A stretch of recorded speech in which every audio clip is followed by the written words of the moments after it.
Good evening to all. जैसे कि हमने कल डिस्कस किया था कि आज का टॉपिक क्या होगा, कल मैंने एक शॉर्ट वीडियो डाली थी, अगर आई होप आपने देखा हो। कुछ लोग तो दिखते ही नहीं, चलो कोई नहीं। जैसे मैंने बताया था कि हम कौन सा टॉपिक स्टार्ट करेंगे, शिक्षा मनोविज्ञान का अर्थ, विषय और क्षेत्र। जितना भी हमसे इस वीडियो में कवर हो पाएगा उतना करने की कोशिश करेंगे। रिमेन टॉपिक्स क्या करेंगे, कल हम फिर से डिस्कस करेंगे जो भी टॉपिक्स रह जाएंगे, ठीक है। तो अब क्या हम बात करेंगे आज, क्या शिक्षा क्या है। शिक्षा का महत्व तो आप लोग वैसे भी जानते होंगे कि हम सीटेट के लिए क्यों पढ़ रहे हैं, क्यों हम लोग डेली की ये लेक्चर्स अटेंड करते हैं, क्यों बातें करते हैं शिक्षा के बारे में। तो आई होप आप शिक्षा का महत्व जानते होंगे अपनी लाइफ में। क्यों हम सोचते हैं कि गवर्नमेंट जॉब में आ जाए या प्राइवेट जॉब में आ जाए, क्योंकि बिना एजुकेशन के कुछ नहीं है। लेकिन ये एजुकेशन आई कहाँ से, आज हम इसके बारे में बात करेंगे। जो मैं आपको ये शिक्षा बांटती रहती हूँ, ये आई कहाँ से और इसकी उत्पत्ति कहाँ से हुई है। और एक बात और कहना चाहूँगी कि वीडियो बनाने का पर्पस मेरा यही है, मैं रोज आपको ये रिमाइंड कराती हूँ कि उन लोगों तक ये वीडियो पहुँचे जिन्हें एक्चुअल में इसकी नीड है। डजेंट मैटर आप सब्सक्राइब करें या ना करें, लाइक करें ना करें, अच्छी लगती है तो कीजिए, नहीं लगती है डोंट वरी। आप इस चीज़ का स्ट्रेस माइंड पे मत लीजिए, जैसे मैं नहीं लेती। मेरा काम है बस उन लोगों तक एजुकेशन पहुंचाना जो जिसकी इनको ज़रूरत है, जो लोग एजुकेशन नहीं ले पा रहे हैं। ऐसा नहीं है कि बेस्ट एजुकेटर हर जगह अवेलेबल है, लेकिन मेरी भी कोशिश यही है कि आपको बेस्ट एजुकेशन दे पाऊँ, जितनी नॉलेज मेरे पास है उसको एनहेंस करूँ और आप लोगों तक प्रोवाइड कराऊँ, ठीक है। तो चलिए टाइम को वेस्ट ना करते हुए हम क्या करते हैं, हम बात करते हैं एजुकेशन की। एजुकेशन क्या है, तो एजुकेशन जो है, जैसे हम बात करते हैं शिक्षा मनोविज्ञान। शिक्षा मनोविज्ञान क्या है, शिक्षा का अर्थ है व्यवहार में परिमार्जन और मनोविज्ञान का अर्थ है व्यवहार का अध्ययन। समझ में आया, ये एक शब्द है, हम बोलते हैं ना शिक्षा मनोविज्ञान। शिक्षा मनोविज्ञान, तो शिक्षा मनोविज्ञान ये दो शब्द हैं, पहला है शिक्षा, दूसरा है मनोविज्ञान। तो शिक्षा का अर्थ होता है व्यवहार का परिमार्जन और मनोविज्ञान का अर्थ होता है व्यवहार का अध्ययन। क्लियर है। अगर आपसे पूछा जाए कि शिक्षा मनोविज्ञान क्या है, तो शिक्षा मनोविज्ञान है, शिक्षा मनोविज्ञान दो शब्दों से मिलकर बना है, शिक्षा प्लस मनोविज्ञान। शिक्षा का अर्थ है व्यवहार का परिमार्जन और मनोविज्ञान का अर्थ है व्यवहार का अध्ययन। तो कुछ अगर इसकी डेफिनेशन की बात की जाए तो व्यवहार को उन्नतिशील बनाने के लिए, अपने व्यवहार को प्रोग्रेसिव बनाने के लिए व्यवहार या अध्ययन करना शिक्षा मनोविज्ञान कहलाता है। मतलब अपने आप को प्रोग्रेस, अपने आप को अच्छा बनाने के लिए हमारे व्यवहार का अध्ययन करना, व्यवहार या अध्ययन करना ही शिक्षा मनोविज्ञान कहलाता है। सेकंड है शिक्षा मनोविज्ञान का आधार क्या है, शिक्षा मनोविज्ञान क्यों है, किस क्या बेस है, किस लिए शिक्षा मनोविज्ञान आई। इसका जो मेन मोटिव था मानव का व्यवहार तथा मनोविज्ञान शिक्षा को एक आधार प्रदान करना था। इनका क्या मोटिव था कि जो ह्यूमन बीइंग है उसका क्या है व्यवहार और तथा मनोविज्ञान को एक बेस देना था, ठीक। अब जैसे हमारे बहुत फेमस मनोवैज्ञानिक हैं क्रो एंड क्रो, हर एक जगह इनकी एक ना एक डेफिनेशन छिपी हुई मिलती है, तो आप माइंड में रख लेना। जैसे क्रो एंड क्रो है, वुडवर्थ है, ये है स्किनर है, कुछ जैसे गैले हैं, तो बहुत सारे कुछ फेमस हैं जिनकी आपको हर जगह डेफिनेशन मिलेगी ही मिलेगी। तो क्रो एंड क्रो क्या कहते हैं कि शिक्षा मनोविज्ञान को व्यवहारिक मनोविज्ञान माना जाता है। इनके अकॉर्डिंग क्या है, शिक्षा मनोविज्ञान व्यवहारिक विज्ञान है क्योंकि इसमें व्यवहार का अध्ययन किया जाता है। शिक्षा मनोविज्ञान सीखना, शिक्षा मनोविज्ञान सीखना क्या है कि क्यों, कैसे और क्या से है, या इसका जो अर्थ है कि क्यों हुआ, अरे कैसे हुआ, अरे क्या हुआ, इन शब्दों से संबंधित है। हमेशा याद रखना जब क्रो एंड क्रो हैं, जैसे खुद के उसमें क्या आता है क्या कॉमन है, ऐसे ही क्रो एंड क्रो की जो डेफिनेशन है उसमें क्या कॉमन मिलेगा आपको, क्या क्यों, कैसे, कैसा, कैसे, क्या। तो आपको जहां भी ये तीन वर्ड मिल जाएं शिक्षा मनोविज्ञान की डेफिनेशन में, कि शिक्षा क्रो एंड क्रो के अनुसार जो है आपको जहां भी ये मिल जाए कि शिक्षा मनोविज्ञान को व्यवहार विज्ञान माना जाता है, ये सही है। लेकिन शिक्षा मनोविज्ञान सीखने के से संबंधित है। जहां ये कै की क्यूब मिल जाए वहां समझ लेना हमारा कै का स्क्वायर है। Crow and crow, clear? कै का स्क्वायर मतलब क्रो एंड क्रो, कै की क्यूब मतलब क्यों, कैसे, क्या। तो याद रखना, जहां कै का स्क्वायर है वहां कै की क्यूब है, जहां कै की क्यूब दी हुई है वहां किसने दिया है, कै के स्क्वायर में। क्लियर है? ये एक शॉर्ट ट्रिक है। इसके बाद बात करते हैं कि नेक्स्ट में बोला आधुनिक शिक्षा मनोविज्ञान में थॉर्नडाइक एवं कैटल के योगदान से है। जो हमारी आधुनिक शिक्षा है उसमें किसका योगदान रहा है? उसमें योगदान रहा है थॉर्नडाइक व कैटल का। याद रखना, अगर आपसे क्वेश्चन पूछा जाता है कि आधुनिक शिक्षा मनोविज्ञान में किसका योगदान दिया गया है, योगदान माना गया है, तो थॉर्नडाइक एवं कैटल। इतना क्वेश्चन आपको क्लियर होंगे? अभी तो सिंपल हम एक डेफिनेशन की बात कर रहे थे, आगे भी बात करेंगे कि शिक्षा के बारे में इन्होंने क्या कहा है। फिर कै का स्क्वायर आ गया, कै के स्क्वायर ने कहा है मींस क्रो एंड क्रो ने कि शिक्षा व्यक्तिकरण व समाजीकरण की एक प्रक्रिया है जिसमें सर्वांगीण विकास पर बल दिया जाता है। अब इन्होंने क्या कह दिया, पहले तो कह दिया कब, क्यों, कैसे और क्या। अब इन्होंने एक चीज ऐड कर दी कि शिक्षा के बारे में क्या बताया है कि शिक्षा वही है जो मनुष्य का सर्वांगीण विकास करे। बस इन्होंने क्या किया है कि हम जैसे बोलते हैं कि शिक्षा क्या है, जो व्यक्तिकरण करे या व्यक्ति का और समाज का विकास करे, समाज में रहने लायक बनाए। इन्होंने अपने शब्दों में उसको बता दिया कि शिक्षा व्यक्तिकरण व समाजीकरण की एक प्रक्रिया, एक प्रोसेस है व्यक्तिकरण का और समाजीकरण का, जिसमें क्या होता है, व्यक्ति का सर्वांगीण विकास पे बल दिया जाता है। प्रश्न कि इसका सामाजिक, नैतिक और सांस्कृतिक और भावनात्मक सारे हर तरीके से उसका कल्याण हो, हर तरीके से क्या हो, वो क्या हो, एक बल हो उस चीज को। तो ये सारा जो प्रोसेस है कि व्यक्ति क्या हो, एक तो उसमें सारी व्यक्ति में एक सारी क्वालिटीज आ जाए, क्वालिटीज आएंगी तो व्यक्तिकरण होगा, और समाज में रहने के योग्य जो बनाएगा वो समाजीकरण होगा। ये जो प्रोसेस हो जाता है किस लिए होता है, व्यक्ति के समाज मतलब सर्वांगीण विकास के लिए। तो ये किसने कहा है, क्रो एंड क्रो ने। शिक्षा क्या है, शिक्षा शब्द की उत्पत्ति शिक्ष धातु से हुई है, संस्कृत का वर्ड है जिसका अर्थ है सीखना। शिक्षा का अर्थ ही है सीखना, समझ लेना। शिक्षा क्या है, शिक्षा है सीखना। हम क्या कर रहे हैं, सीख ही तो रहे हैं। मैं आपको शिक्षा दे रही हूँ, उससे क्या कर रहे हैं, आप सीख रहे हैं। तो सिंपल सी बात है, ये संस्कृत का धातु शब्द है जिसका अर्थ है सीखना। आप शिक्षा की कुछ प्रक्रिया बताई है, सबके अकॉर्डिंग अलग अलग है, सबने किसी ने किसी को इम्पोर्टेंस दी है, किसी ने किसी को दी है। जैसे हम आपको इम्पोर्टेंस देते हैं, हम लोगों की शिक्षा कैसी है, कैसी है, किसके अकॉर्डिंग? अच्छा आप बताइए, हम लोग जो एजुकेशन लिखते हैं वो किसके थ्रू है? चलिए मैं बताती हूँ हमारी एजुकेशन क्या है। जैसे द्विमुखी, द्विमुखी मतलब दो, द्वि का मतलब होता है दो, तो एडम्स और रॉस भी कितने थे, दो। एक शॉर्ट ट्रिक बता रही हूँ, एडम और रॉस कितने थे, दो, वन एडम सेकंड रॉस। तो ये कितने हैं, दो। दो मुखी प्रक्रिया किसने दी है, एडम एंड रॉस। इनके बीच में क्या था, केवल शिक्षा जो होती है छात्र और शिक्षक के बीच में ही होती है। इन्होंने तीसरे को कोई इंपॉर्टेंस नहीं दी, समझ रहे हैं आप। इन्होंने बताया कि शिक्षा की जो प्रक्रिया होती है, दो मुखी प्रक्रिया, वो एडम और रॉस ने दी, किसके बीच होती है, केवल छात्र और शिक्षक के बीच में। अब यहाँ पे जो एंट्री मारी वो किसने मारी, जॉन डेवी जी ने। इन्होंने बोला सुनो, ऐसा नहीं है, जो शिक्षा है वो त्रिमुखी है। त्रिमुखी मतलब तीन, किस किस की, के छात्र अध्यापक तो होंगे, लेकिन जब तक पाठ्यक्रम नहीं होगा तो शिक्षक छात्र को पढ़ाएगा क्या। इन्होंने एक इस तरीके से ट्रायंगल बताया था, आपको याद हो तो इसमें जैसे इन्होंने बताया था, देखो हम एक चीज को याद रखेंगे। इन्होंने क्या बताया था इसमें कि छात्र कैसे हम छात्र के बीच में जो मतलब समावेशन करते हैं या छात्र के बारे में सीखते हैं, कैसे उसके बारे में बात करते हैं। इन्होंने क्या बताया, देखो इन्होंने एक चीज बोल दी कि यहाँ सबसे सेंटर मतलब यहाँ पे जो है टॉप पे शिक्षक है, कौन है, शिक्षक।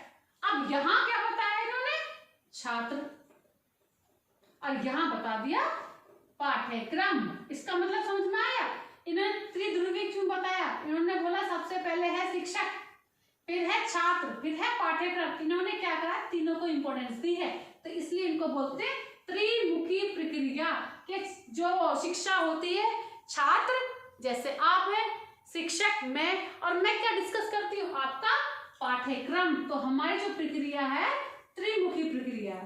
अब आगे एक और आए इनके, अब देखो उन्होंने कहा जॉन डीवी ने द्विमुखी प्रक्रिया को नकारा है। हमेशा याद रखना, ज्यादातर ऐसा होता है जो भी कोई नया सिद्धांत लेके आता है या कोई चीज नहीं बताता है, वो दूसरे की आलोचना जरूर करेगा। जैसे आपने देखा होगा, खैर किस चीज को मैं नहीं करती, जो भी मोस्ट ऑफ क्या करते हैं, कुछ यूट्यूबर्स करते हैं कि दूसरे की निंदा करते हैं, दूसरे की आलोचना करते हैं, जब भी तो थोड़ा सा उनको अप्रिशिएशन मिलता है। लेकिन हमेशा याद रखना कि हम दूसरे की बुराई करते हैं, उसका इफेक्ट कहीं ना कहीं हम पे भी पड़ता है। तो किसी की बुराई मत कीजिए, वो अपनी जगह सही है और हम अपनी जगह सही है। उनका पढ़ाने का तरीका अपनी जगह अच्छा है, हमारा पढ़ाने का अपनी जगह अच्छा है। बस मोटिव क्या होता है कि बच्चे को समझ में आए।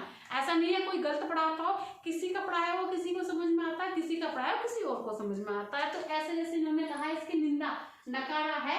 जैसे इन्होंने कहा है कि छात्र जब तक, इन्होंने क्या कहा कि जब तक छात्र और अध्यापक के बीच पाठ्यक्रम नहीं होगा तो शिक्षा प्राप्त ही नहीं हो सकती। इनका कहना सही है, जब तक हमारे पास कोई कंटेंट ही नहीं होगा। जैसे ये कंटेंट है कि शिक्षा मनोविज्ञान का अर्थ, जब मेरे पास कोई कंटेंट ही नहीं होगा तो मैं आपको पढ़ाऊंगी क्या? तो इनका यहाँ कहना सही है कि एडम्स और रोज ने जो बोला है कि बस शिक्षण प्रक्रिया बस छात्र और शिक्षक के बीच में, लेकिन जब तक इनके बीच में पाठ्यक्रम नहीं होगा तो दोनों के बीच में पढ़ाया क्या जाएगा? ऐसा थोड़ी ना मैं डेली आके अपने छात्र की शक्ल देखूंगी, छात्र मेरी शक्ल देखेगा, वो एक दिन देखेगा, 2 दिन देखेगा, लेकिन तीसरे दिन क्या? कंटेंट तो चाहिए ना पढ़ाने के लिए, तो वो कंटेंट जरूरी है, ये बताया है जॉन डीवी जी ने। ठीक है, याद रखना इस चीज को। अब एक और जी आई, नई चीज आ गई कि शिक्षा जो है वो तो बहुआयामी है, जिसमें क्या होता है? पाठ्यक्रम ही नहीं होता, जिसमें सामाजिक शिक्षा भी होती है, राजनीतिक शिक्षा भी होती है, वैज्ञानिक शिक्षा भी होती है और प्रकृति शिक्षा भी होती है। क्लियर? ऐसी शिक्षा को जो सब चीजें सर्वांगीण हो, सब चीजों से एडिड हो, तो उसको क्या बोलते हैं? हम बोलते हैं बहुआयामी शिक्षा। ठीक है, अब इसके बारे में अगर हम बात करें तो इसके बाद है शिक्षा का महत्व। अब शिक्षा क्यों दी जाती है, क्या इसकी इंपॉर्टेंस है? आई होप आप लोग इतने छोटे नहीं हैं, इन सब चीजों को समझते होंगे कि एजुकेशन की क्या इंपॉर्टेंस है अपनी लाइफ में। ठीक है, लेकिन फिर भी मैं आपको बता दूं, कई बार पूछ लिया जाता है कि इसमें से कौन सा शिक्षा का महत्व है। तो शिक्षा का महत्व व्यक्ति विकास के लिए है, सामाजिक प्रगति के लिए है, राष्ट्र की प्रगति के लिए है, मानव कल्याण की आवश्यकता के लिए, सभ्यता और संस्कृति के लिए है। व्यक्तिगत विकास कैसे होगा? आप जो है ना, आप जब तक पढ़ेंगे नहीं, कुछ लोग होते हैं जिनमें क्वालिटी होती है कि बिना पढ़े भी फ्लुएंसी स्पीकिंग होती है, लेकिन जब तक आप सीखेंगे नहीं, हमारी पर्सनैलिटी डेवलपमेंट कैसे होगी, हमारी जो लैंग्वेज है वो कैसे होगी, सभ्यता हमें कैसे आएगी, सामाजिक प्रगति कैसे होगी, राष्ट्र विकास कैसे होगा? अगर हम अनएजुकेटेड होंगे, राष्ट्र का विकास रुक जाएगा। मानव का कल्याण कैसे होगा अगर राष्ट्र का विकास ही नहीं होगा? तो इन सब के लिए हमारी शिक्षा का महत्व बताया गया है और है भी। और जैसे बोलते हैं कि शिक्षा का संकीर्ण अर्थ क्या है, तो शिक्षा का संकीर्ण अर्थ में सिंपल याद रखना, लिखना, पढ़ना, गणना करना। इनके हिसाब से 3 ही है, लिखना, पढ़ना और गणना करना। ठीक है, यहाँ तक अगर आपको समझ में आओ तो आगे चलो। इसके बाद जैसे एक मोस्ट इंपोर्टेंट क्वेश्चन पूछ लिया जाता है जी कि त्रिमुखी प्रक्रिया किसकी है जी? तो आपको सिंपल याद रखना, जॉन ड्यूवी। 3 जॉन ड्यूवी, 2 किसकी? एडम और रोज की। क्लियर? अब इसके बारे में आगे कुछ व्यापक चीजें जानते हैं कि शिक्षा का व्यापक अर्थ किसने बताया? महात्मा जी ने। याद रखना, किसने बताया है? महात्मा जी द्वारा। इन्होंने 4H का क्रिया बताई है। इन्होंने बोला शिक्षा तो वह है जो जीवन पर्यंत तक चलती रहती है, मतलब जब तक हमारा जीवन है, जब तक हमें सीखना है। क्यों? जैसे हमने बताया, समाज में रहकर हम बहुत सारी चीजें सीखते हैं। ठीक है, व्यक्तिगत बहुत सारी चीजें सीखते हैं। ये क्या है? शिक्षा ही तो है। और व्यक्तिगत और समाज में रहना कब तक है? जब तक हम मर नहीं जाते। ठीक, तो ये क्या सी चीजें हैं कि 4H का सिद्धांत किसने दिया है? महात्मा जी ने। और इसमें इन्होंने क्या बताया? वह शिक्षा जो जीवन पर्यंत तक चलती रहती है। ठीक है, जीवन पर्यंत, जब तक हम है जब तक शिक्षा है। ये बात किसने कही है? महात्मा जी ने, कि जब तक हम हैं जब तक शिक्षा है, जब तक हम है जब तक आंदोलन है। क्लियर है? अब इन्होंने 4H मतलब first, second, third and fourth, ये 4H बताए थे। पहला H है हेड, जिसमें मानसिक विकास आता है। हैंड, क्रियात्मक विकास आता है। हार्ट, भावात्मक विकास आता है। हेल्थ, शारीरिक विकास आता है। तो ये शिक्षा किसके लिए जरूरी है? क्या करती है? इन चारों चीज का क्या करती है? विकास करती है शिक्षा हमारा। मानसिक, क्रियात्मक और भावात्मक और शारीरिक, ये 4 विकास करती है। तो अगर आपसे पूछे कि 4H का सिद्धांत किसने दिया है या 4H में के बारे में शिक्षा में किसने महत्व दिया है, तो महात्मा गांधी जी द्वारा दिया है। ठीक है, इसके बाद बात करते हैं हम शिक्षा के प्रकार। शिक्षा हमें किस प्रकार से, शिक्षा की एजेंसीज क्या है, किसके द्वारा हमें शिक्षा मिलती है, ये वाली कौन सी है? अगर हम जो पढ़ रहे हैं अभी, बाद में चलेंगे, बाद में बताना कमेंट बॉक्स में जो हम पढ़ रहे हैं वो कौन सी शिक्षा होती है। पहली होती है अनौपचारिक। अनौपचारिक में क्या, सॉरी, पहली होती है औपचारिक। औपचारिक में क्या होता है? औपचारिक में निर्धारित समय और स्थान, जैसे विद्यालय, मतलब पहला घंटा इंग्लिश का ही, दूसरा ईवीएस का ही है, तीसरा हिंदी का है, चौथा मैथ का है। क्या हो गया? एक निर्धारित समय। बेटा 8 बजे स्कूल में एंट्री होनी है, नहीं आए तो स्कूल के दरवाजे बंद है या आपको पनिशमेंट मिलेगी। ये क्या? एक निर्धारित समय है। जहां एक निर्धारित समय हो, जहां एक निर्धारित स्थान हो, ऐसी शिक्षा क्या कहलाती है? औपचारिक। समझ जाना, ये जितनी भी स्कूल्स होते हैं, कॉलेज होते हैं, ये हमारी औपचारिक होते हैं। और जहां जिसकी कोई बाउंडेशन ही ना हो, जब चाहे जब एजुकेशन ले, जिसका कोई स्थान समय निर्धारित ना हो, परिवार, ये हमारी एजुकेशन, ये क्या है? अनौपचारिक। और इन दोनों को पीछे छोड़ते हुए एक और आई निरौपचारिक शिक्षा, जिसको बोलते हैं दुरुस्त या किसी के समक्ष न रहकर प्राप्त की जाने वाली शिक्षा। जरूरी नहीं है किसी के सामने खड़े होकर ये शिक्षा मिलेगी, जरूरी नहीं है किसी से पढ़ के ही शिक्षा मिलेगी, हम खुद भी सीख सकते हैं, जैसे पत्राचार, टीवी समाचार।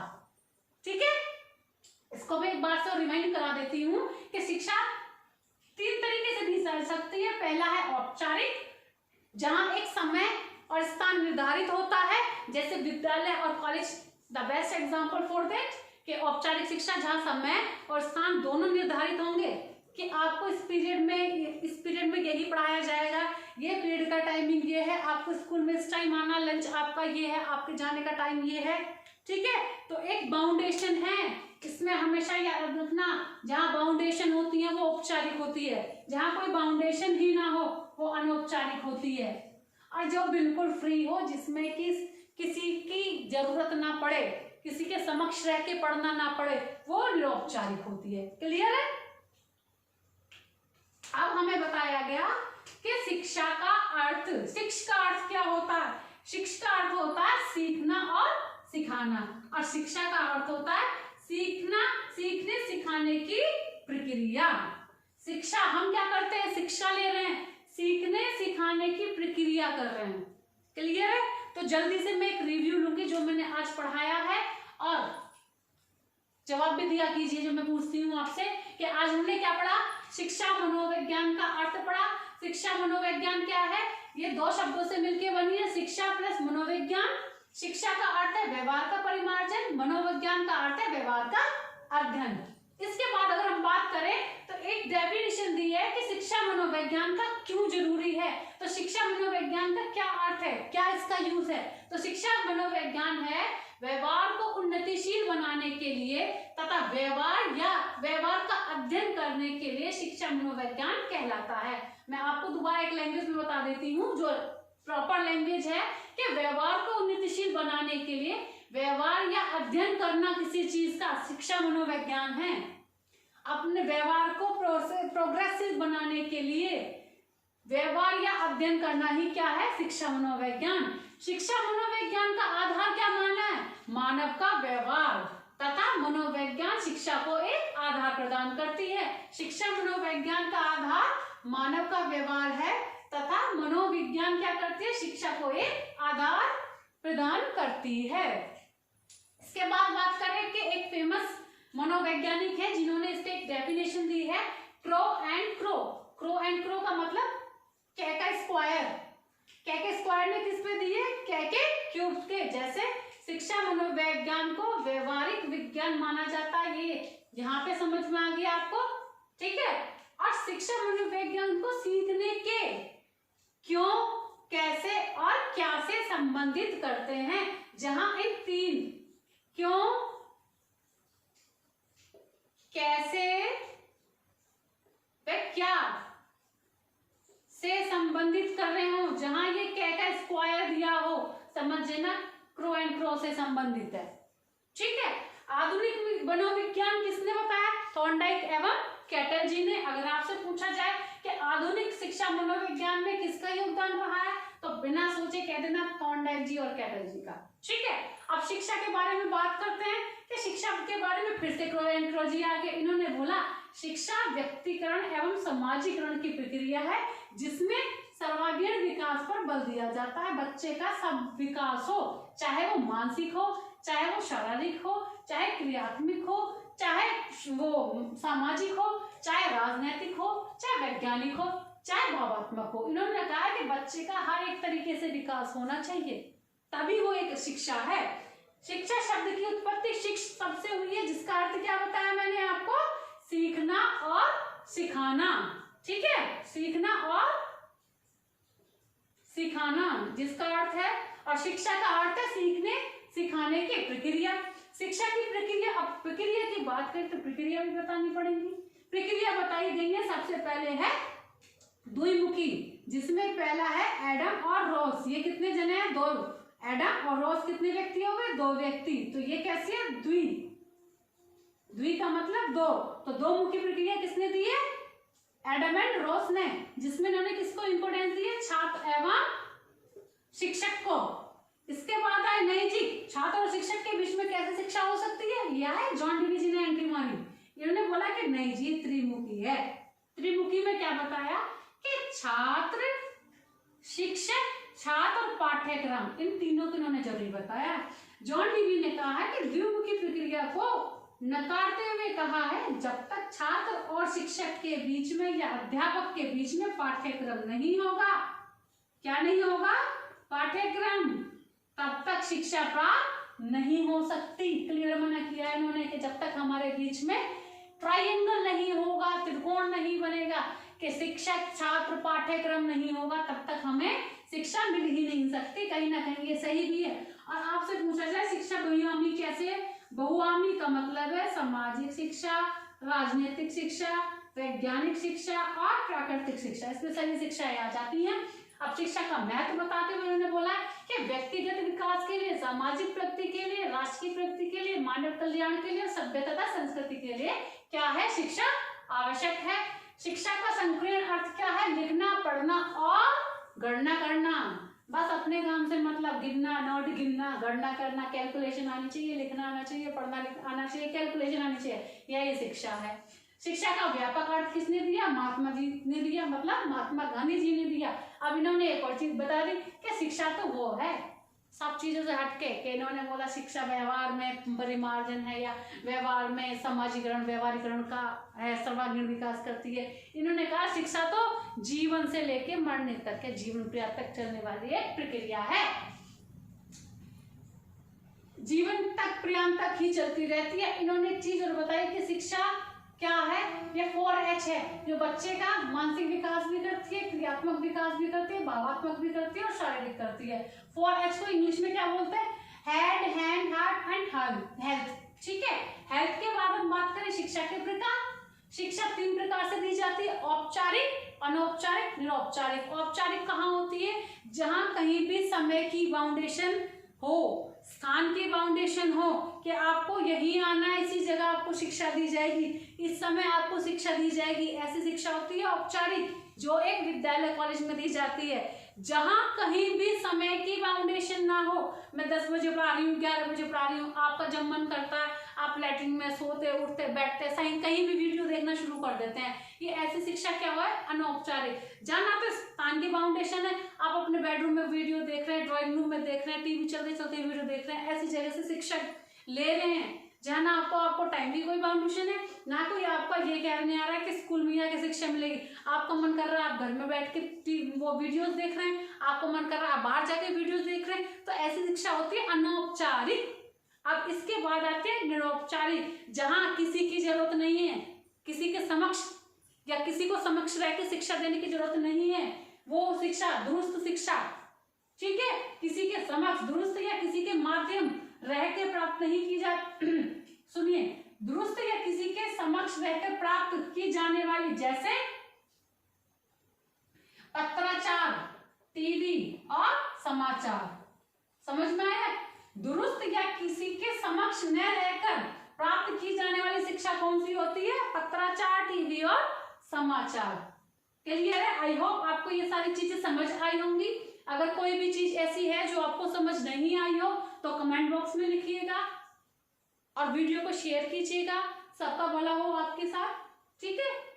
आई होप सारी चीजें आपको क्लियर होंगी। अभी थोड़ा सा रह गया है इसका, जैसे विषय और इसका क्षेत्र, इसको हम कल कवर करेंगे। वीडियो थोड़ी सी लंबी हो जाती है, फिर आप लोग भी बोर होते हैं लॉन्ग लेक्चर से, इसलिए मैं सोच रही हूँ कि इतना कंटेंट हो जिसमें आप बोर भी ना हो, आपको चीजें समझ भी आए, तो इसलिए थोड़ा मैंने शॉर्ट वीडियो बनाने की कोशिश की है। नेक्स्ट वीडियो में हम इसके आगे का टॉपिक करेंगे। और मैंने जैसे आपको अधिगम पढ़ाया, अधिगम में कुछ सिद्धांत भी हैं, मैं चाहती हूँ को भी कवर किया जाए जब तक आपका एग्जाम हो, आपका साइकोलॉजी का सारा सिलेबस हो जाए। अगर आपको एनवायरनमेंट या हिंदी के सिलेबस चाहिए या एनवायरनमेंट की वीडियो चाहिए तो आप कमेंट बॉक्स में लिख सकते हैं, मैं आपको वीडियो प्रोवाइड कराऊंगी। जैसे आपका साइकोलॉजी का लेक्चर लेती हूँ, ऐसे ही मैं आपको एनवायरनमेंट और हिंदी का लेक्चर लूंगी, ठीक है जी। Thank you so much, be happy, be safe.